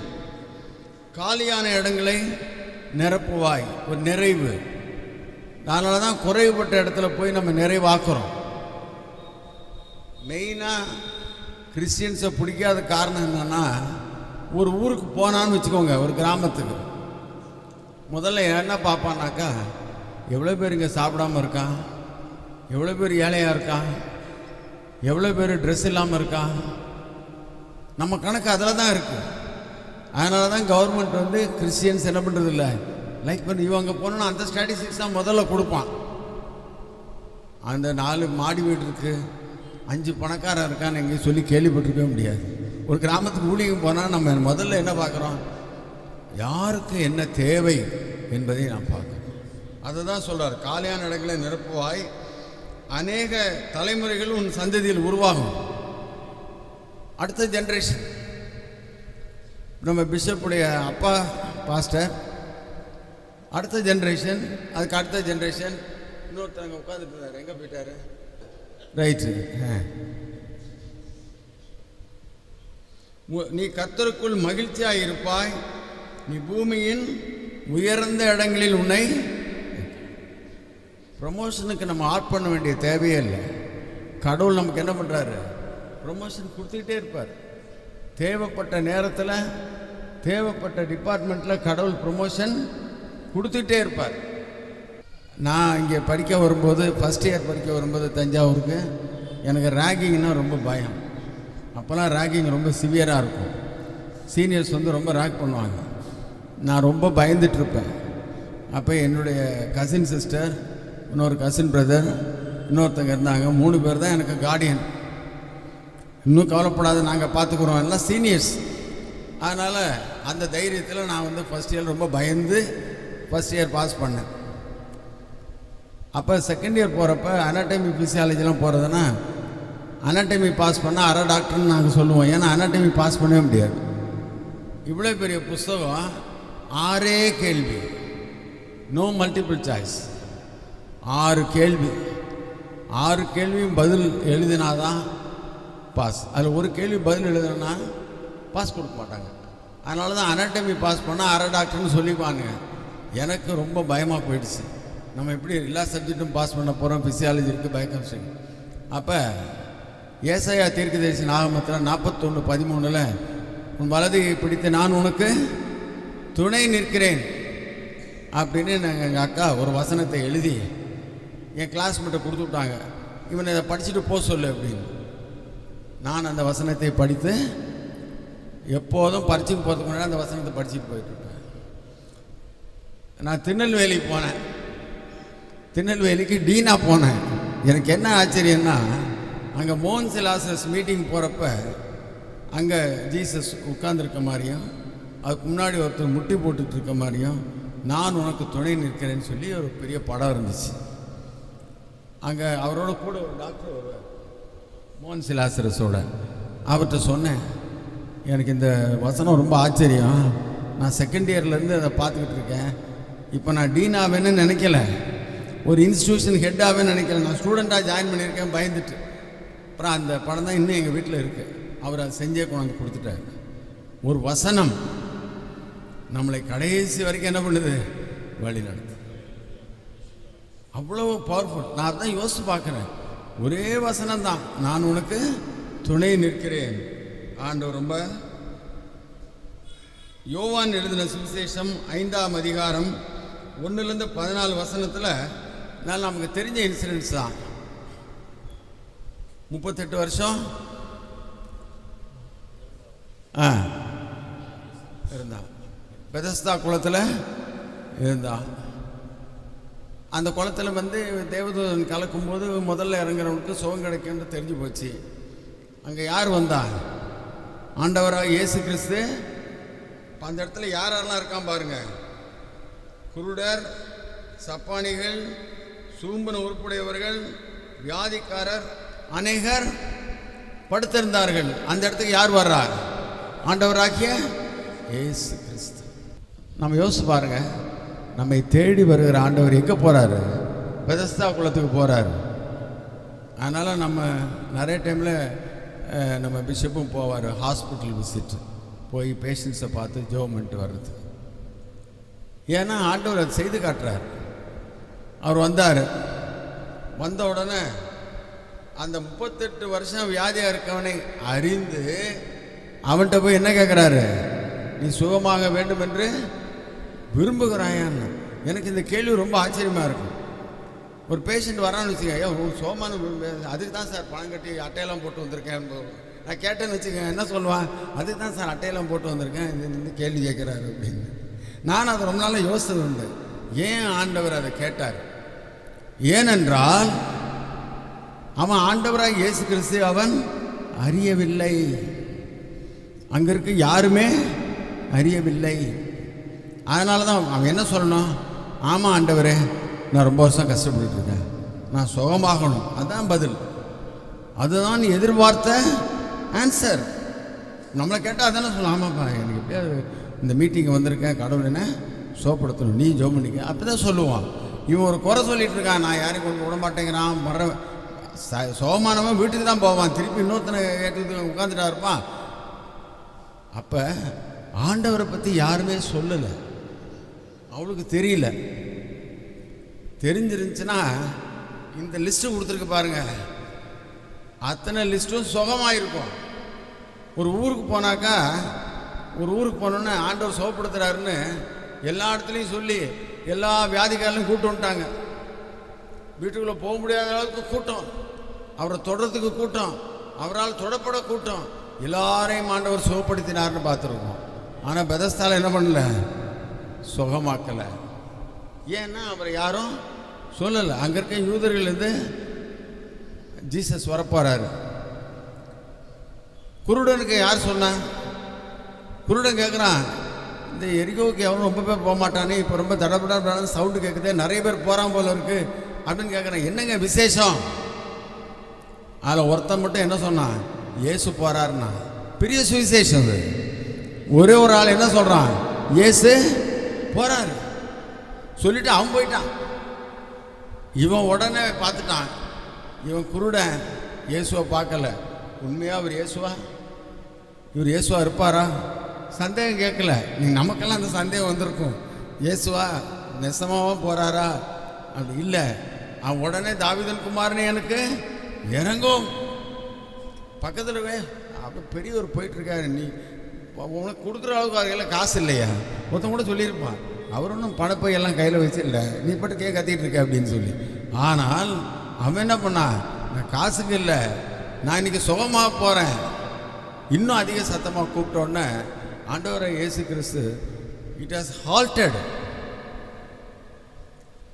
சிஎம் போகும்போது நம்ம கூப்பிட்டா நிற்பாரா? காடு ஒன்றும் அலோவ் பண்ண மாட்டார். ஆனால் ஆண்டவரை விட்டு பண்ண முடியாது. அவர் நிற்கிறார், அவனை கூட்டுவாங்கிறாரு. கூட்டுவானோன்னா இங்கே 10 பேர் ஓடுறான். முதல்ல பேசாதவன் கூட இருந்திருப்பான். அதில் 10 பேர் போய் கூப்பிடுறாரியா வாய. அவன் துணியை தூக்கி போட்டான். திருப்பி நமக்கு அந்த துணி அவசியம் இல்லை. நான் திருப்பி வந்து அவங்க வந்து உட்கார போகிறது இல்லை. நேராக வர்றான். நம்ம ஊரில் கொஞ்சம் பெரிய மனுஷனாக இருந்தால் கூட அவர்கிட்ட என்னன்னு கேளியாம்மா, இவன் கேட்க மாட்டான். இவன் பெரிய மனுஷனாக இருந்தானா, எப்போ உனக்கு என்ன வேணும்னு கேட்க மாட்டான். இவன் அசிஸ்டண்ட்டை பார்ப்பான், அவருக்கு என்ன வேணும்னு கேளு. ஆனால் ஆண்டவரே கேட்குறாரு, உனக்கு நான் என்ன செய்ய வேண்டும்? உனக்கு என்ன வேண்டும்னு கேட்கல, உனக்கு நான் என்ன செய்ய. அவன் அறிஞ்சான், கண் பார்வை பெற்றான், ஆண்டவரை தீர்த்து கொண்டு அவர் பின்னாடியே போகிறான். இந்த இன்சிடென்ட்ஸில் யூதர்கள்லாம் அவர் வந்து திரும்பி போகிறார். இப்போ முதல்ல ஆண்டவருக்கு இருந்தது இரக்கம். ரெண்டாவது, உன் படுக்கையை எடுத்துக்கொண்டு நட. அவருடைய அத்தாரிட்டி, அவருடைய பவர். அதில் என்ன சொல்றார், எழுந்துச்சு நட. அதோடு நிறுத்திருக்கலாமா இல்லையா? அவர் என்ன சொன்னார், உன் படுக்கையை எடுத்துக்கொண்டு. அது சொல்லணும்னு அவசியமா? நீ எஞ்சி நடந்து போனால் போயிட்டு போகிறான். அவனுக்கு இந்த படுக்கை இது எதுக்கு? இப்போ இங்கே திருப்பி பெதஸ்தால வந்து இருக்க போகிறானா? இல்லை. அவன் படுக்கையை எடுத்துக்கொண்டு நடக்கும்போது தான் யூதர்கள் பார்க்குறாங்க, இன்னைக்கு இன்னைக்கு ஓய்வு நாளையா, நீ ஏன் படுக்கை எடுத்துகிட்டு போகிற? நீ சோகமாகி போகலாம், ஆனால் என்ன எடுத்துகிட்டு போகக்கூடாது, படுக்கை எடுத்துகிட்டு போகக்கூடாது. ஒருத்தர் ஜோக்கா சொன்னார், ஒரு புஸ்தகத்தில் நான் வாசித்தேன். அங்கே வந்து பலியிட்டுக்கிட்டே இருக்காங்களாம் எத்தனையோ ஆடு எருசலேம் தேவாலயத்தில். இயேசு போயிட்டுருக்காராம். இந்த பக்கம் பரிசேயர் சதுசேயர் எல்லாரும் பெரிய டிஸ்கஷனில் இருக்காங்களாம். இங்கே ஆறாக ஓடுதான் ரத்தம். ஏன்னா எல்லா மக்களும் பலியிடும்போது போயிட்டே இருக்குதான். இயேசு பார்க்குறாராம், அங்கே இருக்கிறவங்க ஓய்வு நாளில் வாக்கிங் ஸ்டிக் எடுத்துகிட்டு போகலாமா வேண்டாமா, அதுதான் ஒரு பெரிய டிஸ்கஷன் நடந்துட்டு இருந்துச்சான். வாக்கிங் ஸ்டிக் எடுத்துகிட்டு போகிறது அல்லோட. அதே மாதிரி தான் இவன் படுக்கையை ஆண்டவர் எடுத்துகிட்டு போக சொல்கிறார். அது அவருடைய அத்தாரிட்டி. நான் ஓய்வு நாளுக்கும் ஆண்டவர். அங்கே யூதர்கள் அதான் யூதருக்கு கோபம் வருது. அவரே போய் நல்லா போயின்றதாக சும்மா இருப்பேன். பெட் எடுத்துகிட்டு போகணுன்னு சொன்ன உடனே யூதர்களுக்கெல்லாம் அவங்களுக்கெல்லாம் கோபம் வந்துருச்சு. ஞாயிற்றுக்கிழமை ஒருத்தர் யார் ஒன்று பெட் எடுத்துகிட்டு போக சொன்னாங்க. அவர் யாருன்னே தெரியலங்க. ஒருத்தர் வந்தாருங்க, பார்த்தா நல்ல மனுஷன் மாதிரி தெரிஞ்சு என்னை சோகப்படுத்திட்டாரு, அதான் எனக்கு தெரியும்னு போயிட்டான். ஆனால் அவனை கோயிலில் பார்த்தா ஆண்டவர் என்ன சொன்னார்னா, நீ இனிமேல் பாவம் செய்ய. எச்சரிப்பு. நமக்கு ஒரு மிரக்கல் நடக்குதுன்னா அதில் எச்சரிப்பை நம்ம பார்க்கணும். ஆண்டவர் இரக்கமுள்ளவர், ஆண்டவருக்கு அத்தாரிட்டி இருக்குது, பவர் இருக்குது. மூணாவது அவனை எச்சரிக்கிறார், நீ இனிமேல் பாவம் செய்ய. அவன் போய் சொல்கிறான், அது வேற கதை. அதனால் வாழ்க்கையில் நமக்கு எத்தனையோ காரியங்கள் நமக்கு நடக்குது. அந்த மிரக்கல் நம்ம தப்பிச்சிடுறோம். ஆனால் எச்சரிப்பு என்ன என்று நாம் அறிந்து கொள்ள வேண்டும்.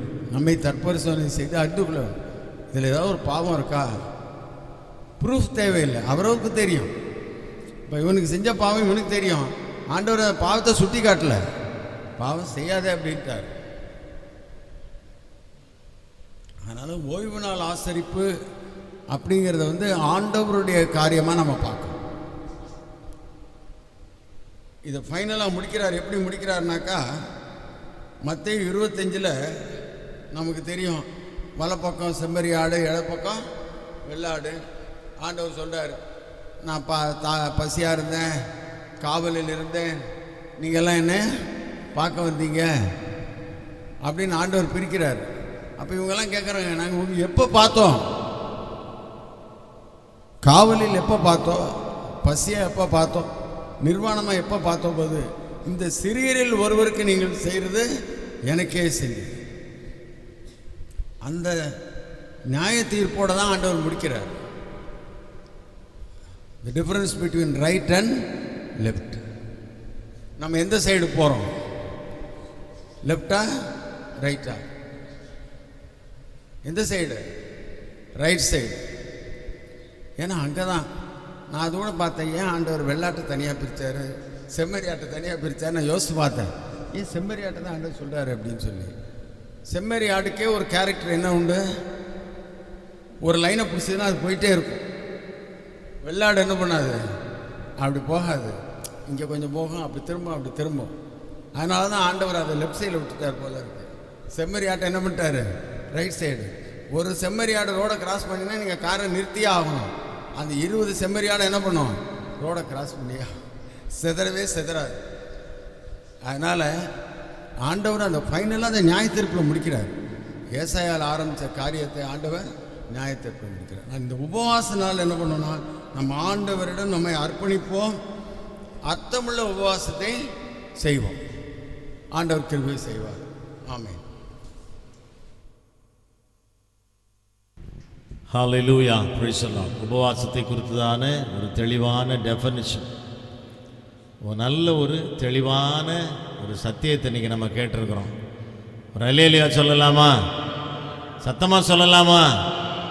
இன்னும் கொஞ்சம் சத்தமா? நிச்சயமாக இப்படிப்பட்ட நல்ல ஆலோசனைகள் நமக்கு தேவை. நம்முடைய ஆவிக்குரிய ஜீவியத்திற்கும் சரீர வாழ்க்கைக்கும் அனுதின வாழ்க்கைக்கும் தேவையான நல்ல ஆலோசனைகள். உபவாசம் பண்ணுறதுக்கு மாத்திரம் இல்லை, பொதுவான காரியங்கள் நிறைய ஆலோசனைகளை கர்த்தர் வசனத்தின் மூலமாய் தெளிவாக இன்னைக்கு கர்த்தர் கொடுத்திருக்கிறார். ஹல்லேலூயா.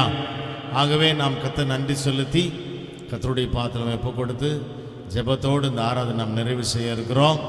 ஆமென். Praise the Lord. ஒரு பாடல் நம்ம எல்லாரும் சேர்ந்து பாடலாம். நம்ம அப்பான்னு கூப்பிடத்தான் ஆசை. இந்த பாடல் நம்ம டாக்டர்னுக்கு ரொம்ப பிடிச்ச ஒரு பாடல். பாடலுடைய ஒரு சரணத்தை நம்ம பாடலாம். பாடும் பொழுது நீங்கள் காணிக்கை செலுத்தி கர்த்தரை மையப்படுத்துங்கள்.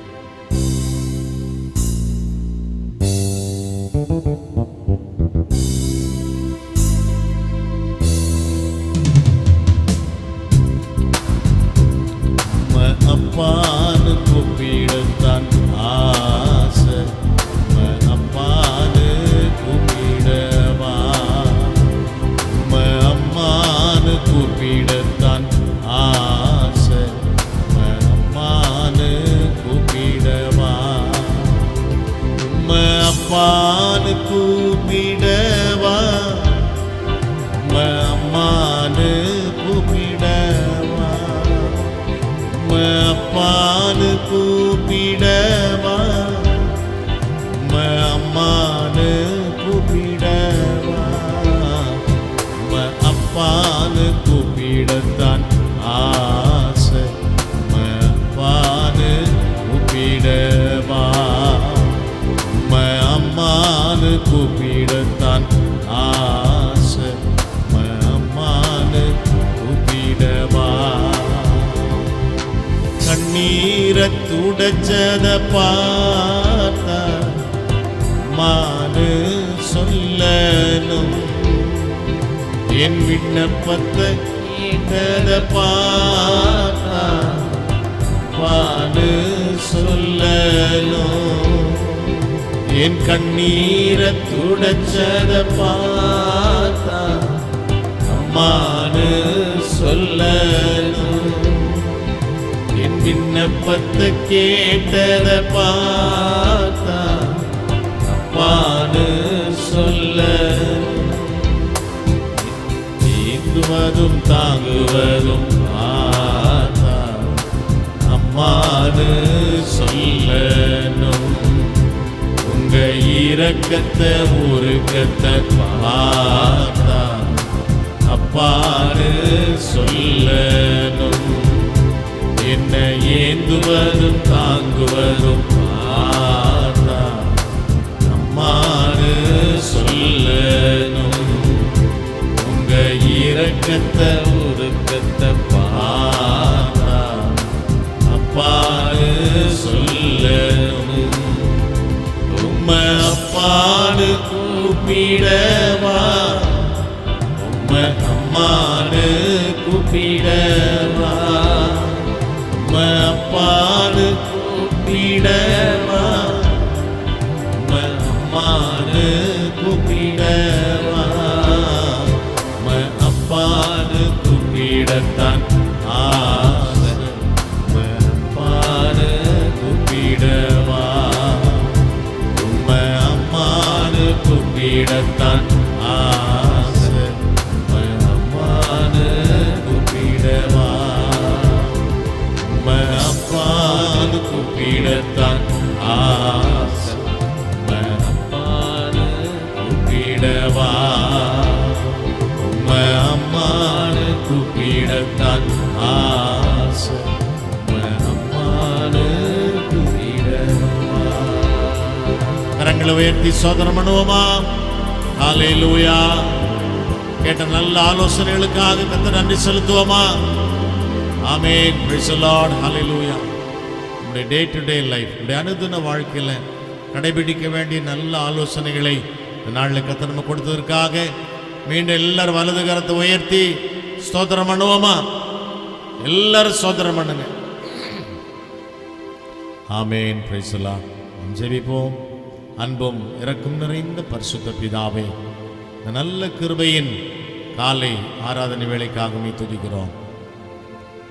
இந்த காலை வேளையிலும் குடும்பை பாடி துதிக்க ஆராதிக்க உடைய ஆசீர்வாதங்களை பெற்றுக்கொள்ள விசேஷமாக இந்த லெந்து நாட்களிலே உபவாசத்தை குறித்து நல்ல ஆலோசனைகளை கேட்கும்படி கர்த்தர் எங்களுக்கு கிருபை செய்தீர். எங்களுடைய உபவாசங்கள் அர்த்தமுள்ள உபவாசமாக இருக்கட்டும். உபவாசிக்கிற அத்தனை பேரும் ஆண்டவரே, நாங்கள் எங்களை தாழ்த்தி பாத்தில் ஒப்பு கொடுத்து இந்த வசனத்தின்படி உபவாசிக்க கற்றுக்கொள்ளும்படி எங்களை ஒப்பு கொடுக்கிறோம். இந்த நாள் எங்களுக்கு ஒரு ஆசீர்வாதமான நாளாக இருப்பதாக. விசேஷமாக கேட்ட ஆலோசனைகள் எல்லாம் எங்களுடைய இருதயத்தில் ஆழமாய் பதியட்டும். ஒவ்வொரு நாளும் எங்களுடைய அன்றாட வாழ்க்கைக்கு ஓட்டத்திற்கு பிரயோஜனமான ஆலோசனைகள் கொடுத்ததுக்காய் ஸ்தோத்திரம். இந்த ஆலோசனைப்படி நாங்கள் நடந்து ஒரு வெற்றியுள்ள வாழ்க்கை வாழும்படி எங்களை ஒப்பு கொடுக்கிறோம். ஜெபம் கேட்டீர், உமக்கு நன்றி.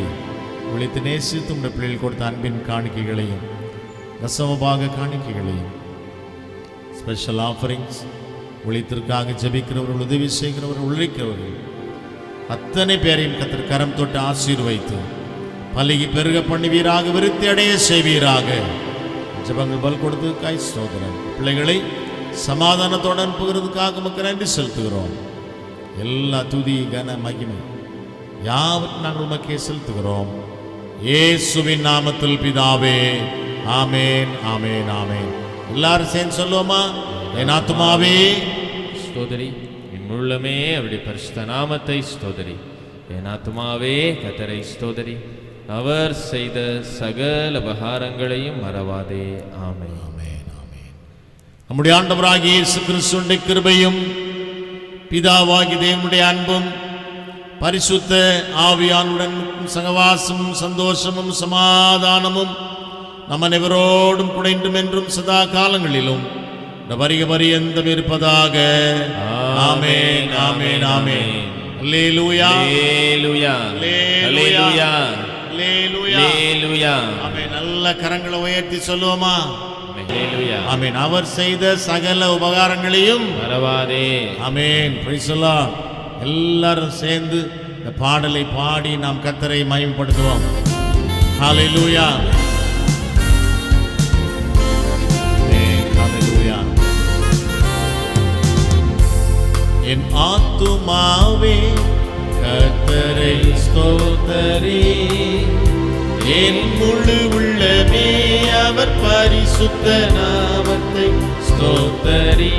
என் ஆத்துமாவே கர்த்தரை ஸ்தோத்தரி, என் முழு உள்ளமே அவர் பரிசுத்த நாமத்தை ஸ்தோத்தரி. அவர் செய்த சகல உபகாரங்களை நீ மறவாதே. அவர் செய்த சகல உபகாரங்களை நீ மறவாதே. என் ஆத்துமாவே கர்த்தரை ஸ்தோத்தரி, என் முழு உள்ளமே அவர் பரிசுத்த நாமத்தை ஸ்தோத்தரி. என் ஆத்துமாவே கர்த்தரை ஸ்தோத்தரி, என் முழு உள்ளமே அவர் பரிசுத்த நாமத்தை ஸ்தோத்தரி. அல்லேலூயா, அல்லேலூயா, அல்லேலூயா, அல்லேலூயா. ஆமென். Praise the Lord. God bless you. God be with you. யாவருக்கும் இயேசுவின் நாமத்தில் எங்களுடைய அன்பான வாழ்த்துக்கள். ஒருவருக்கு வாழ்த்துக்களை சொல்லுவோம். சமாதானத்தோடு நாம் கடந்து போகலாம்.